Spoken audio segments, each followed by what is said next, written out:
Moments after your death, you wake up in the body of your child self several decades in the past. The only context you have is a voice in your head that tells you, "Welcome back, returner, this is your error attempt at breaking the cycle. We wish you luck on this attempt too." Data missing. Rule Breaker, Chapter 1, if there's any demand for it. There isn't a single law on the books that supports your argument. Galen scoffed. It was that signature scoff of his, the one he used in front of the cameras, the one that made him famous. Not popular, mind, just famous. Famous assholes are still famous. Not a one. The judge seemed inclined to agree. She wasn't unsympathetic to my case or client, but she saw almost 200 cases a week and sympathy ran dry eventually. I do need some precedence, or even the semblance of a precedence. Otherwise the trial proceeds, with the evidence already presented before court. Thankfully, finding some semblance of precedence was exactly what I was good at. Some little loophole, a small gap in between the letter and spirit of the law that I could exploit. It's what I'd been trained for. Oh, they said they wanted ethical, honest lawyers who upheld the spirit of the legal profession, but nobody paid for a stickler of a lawyer. People paid for those who won. Samuel v.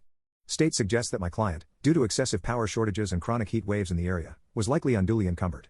The dissent explicitly states that an act of God is not a valid mechanism for a denial of claim. I'd pulled the files a few days ago, but hadn't wanted to use them until I needed to. Combined with the dissenting opinion in Chula v. Chula, I think there's a good precedent for striking acts of God as far too broad and powerful an exclusionary clause. Your Honor, those are dissenting opinions. Even the court decided that they were invalid. The court may have decided they were invalid at the time, but we live in a new era now, Your Honor.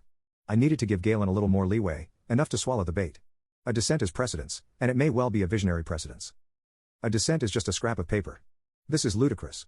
Galen's dismissive tone rung through the judge's chambers. You can't just pick some poppycock opinion from 3 decades ago and decide that. Order in my chambers, Mr. McDowell. The judge snapped at Galen, stunning him into silence. Judge Beyer wasn't someone that ever rose her voice, or indeed showed even the slightest hint of losing her calm. Or perhaps I'll decide that the arguments you've been making for the last 2 days are poppycock as well. A few minutes later, as we walked out, a postponement in my pocket, Galen seething so hard I was worried he might burst a blood cell, I couldn't resist.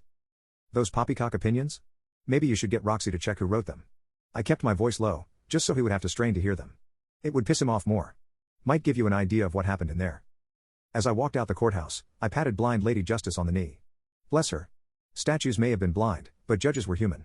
And Judge Beyer, with a recently deceased adopted father who infamously wrote many dissenting opinions during his time on the bench, was probably feeling more human than most.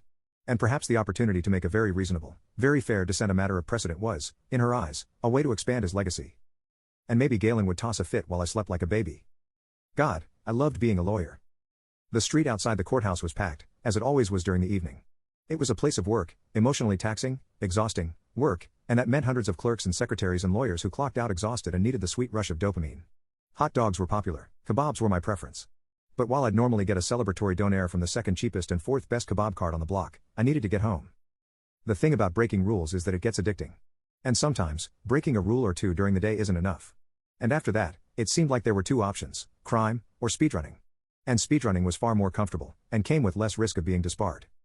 And I needed to get home, because I was pretty sure I knew exactly how memory management in Ivana's legacy worked.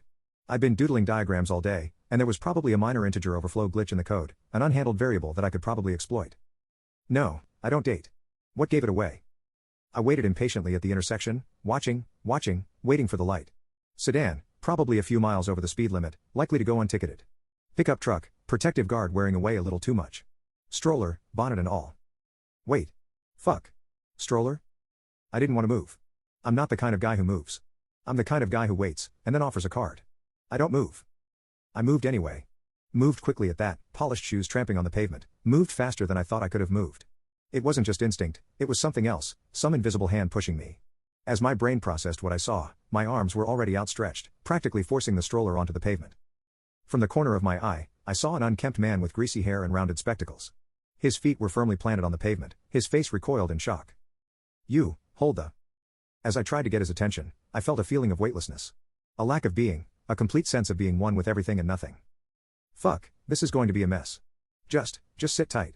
I'll fix this, somehow. God damn it. Welcome back, returner, this is your error attempt at breaking the cycle. We wish you luck on this attempt too. Data missing.